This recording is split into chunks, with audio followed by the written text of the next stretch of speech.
At the place where the Lord reappeared to him, Abraham built an altar. This altar was an anti-testimony to the building of the Tower of Babel.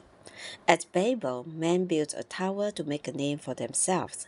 At Shechem, Abraham did not build anything to make himself a name. He built an altar for calling on the name of the Lord.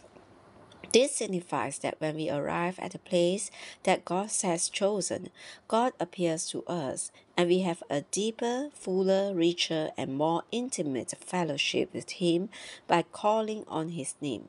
We all can testify that we never called on the name of the Lord as much as we have since coming into the church life.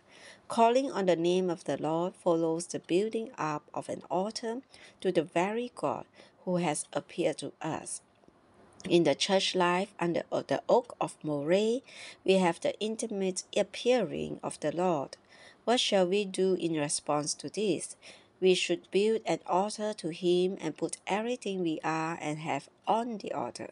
We need to tell the Lord that everything we are and have is for Him, and then we need to call on the name of the Lord to maintain a deeper, richer, and more intimate fellowship with Him. Now we have seen the experience of the first Hebrew, the first river crosser. Abraham was the first one to cross the river and to reach the place where God could reappear to him and where he could build an altar and call on the name of the Lord. This place is the right place. It is not at all Haran or any place other than at the oak of Moreh. Here we have God's appearing and God's presence. Here we receive the promise of the good land.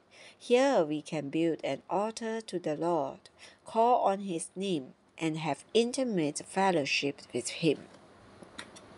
Life Study of Genesis, Message 41, Living by Faith. In all of human history, there has never been a book as wonderful as the Bible. As the first book in the Bible, Genesis is not a book of doctrine. It is a book of history. It is not a history in a human way, but in a very divine way. Genesis uses the biographies of some ancient saints to tell us something that is so divine. The divine revelation is contained in the human lives, in the human stories of the people in Genesis. In this message, we need to see the divine revelation found in Abraham's experience of living by faith. Living by faith.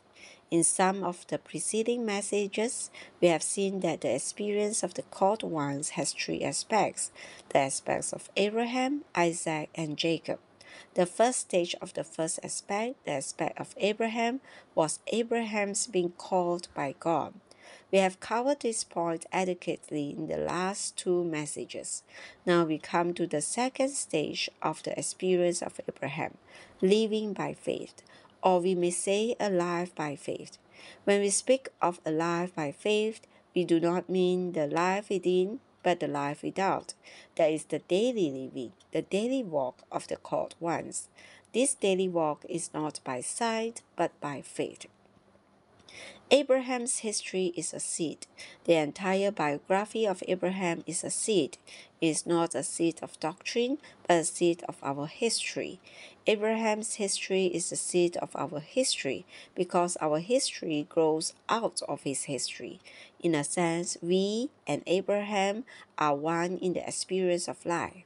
We, the believers, are the true descendants of Abraham, and he is the true father of everyone who has been called by God.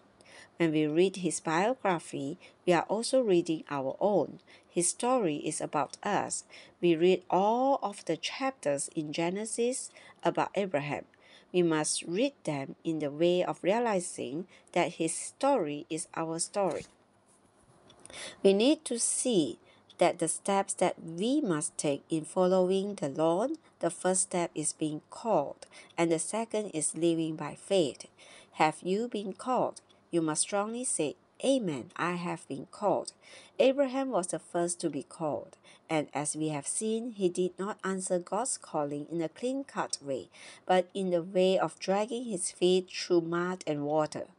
Our story is the same. Our answer to the Lord's calling was exactly the same as his.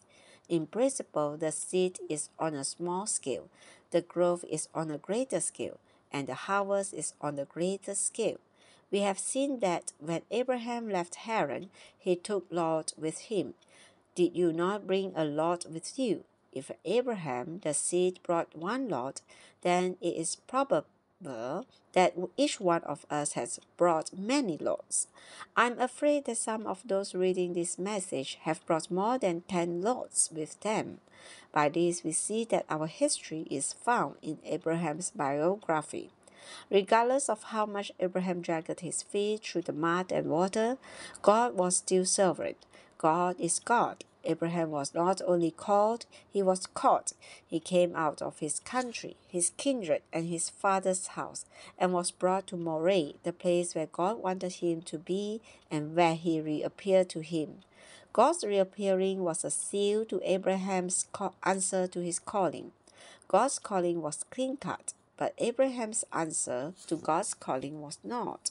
Nevertheless, eventually God received a full answer to his calling. I do not care how much the young brothers and sisters drag their feet.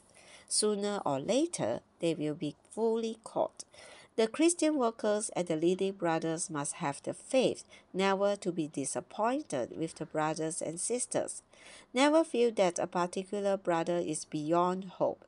Rather, we must say that there is much hope with that brother. Simply wait a while and you will see that everyone will come to Moriah.